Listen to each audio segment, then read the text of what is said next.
Listen to part of a lecture in an architecture class. Today, we're taking a little detour from the grand styles of public architecture we've been studying to look at residential architecture in the United States.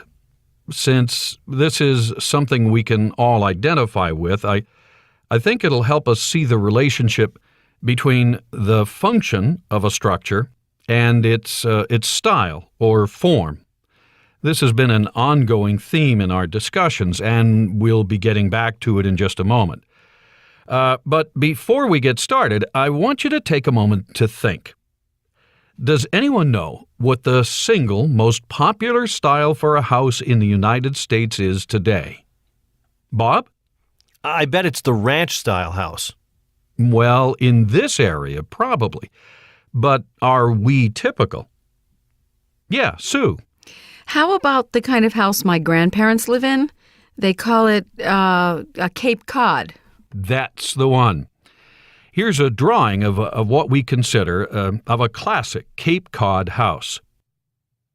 These days, you see this style all over the United States, but it first showed up in the U.S. Northeast, in the New England region, around the late 1600s. For those of you who don't know the Northeast coastal region, Cape Cod is a peninsula, a narrow strip of land that juts out into the Atlantic. And so many houses in this particular style were built on Cape Cod that the name of the place became the name of the style.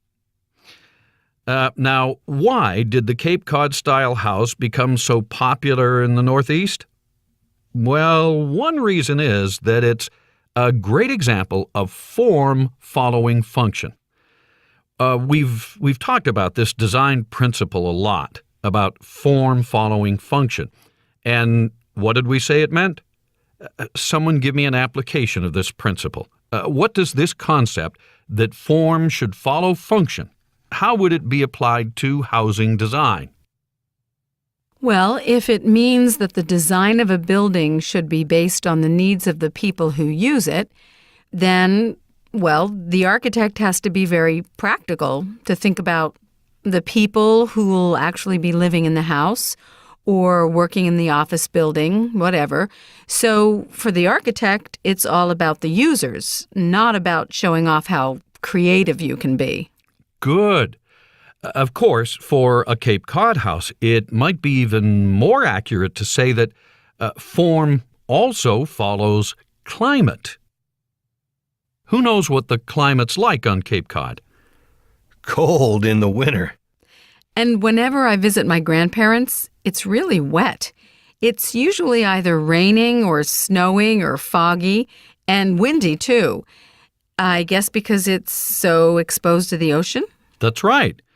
So take another look at this drawing, and you can imagine how this design might be particularly helpful in that kind of climate. Notice how the house sits fairly low to the ground. This relatively low, compact structure helps the house withstand the strong winds blowing off the ocean. And look at the slope of the roof. The steep angle helps keep off all that rain and snow that accumulates in the winter. Another thing, Cape Cod houses usually face south to take advantage of the sun's warmth through the windows. That's helpful in winter. Now, what can you tell me about the chimney? About its location? Well, it's in the middle because does that have something to do with heating the houses? I mean, since the heat never has to travel very far. That'd mean you can heat the house more efficiently, right? Exactly. Now, see how the house has very little exterior decoration. And that's also typical of early Cape Cod houses. The wind was one reason, nothing sticking out that might blow away in the harsh weather. But there was probably another reason, not related to the climate, more a reflection of rural New England society back then. You see, Cape Cod houses were not built in the big cities where all the rich people lived back then. These were modest dwellings. The people who built them simply couldn't afford lots of expensive decorative details. But it was more than just a matter of money. In these rural areas, people depended on each other for survival. Neighbors had to help and support each other in a difficult environment. So you didn't want to appear to be showing off. You'd want to avoid anything that might set you apart from your neighbors, the same people you might need to help you someday. So all this helped to create an attitude of conformity in the community. And you can see why a modest, a very plain style would have become so widely imitated throughout rural New England. It is plain, but, it's nice looking. Good point.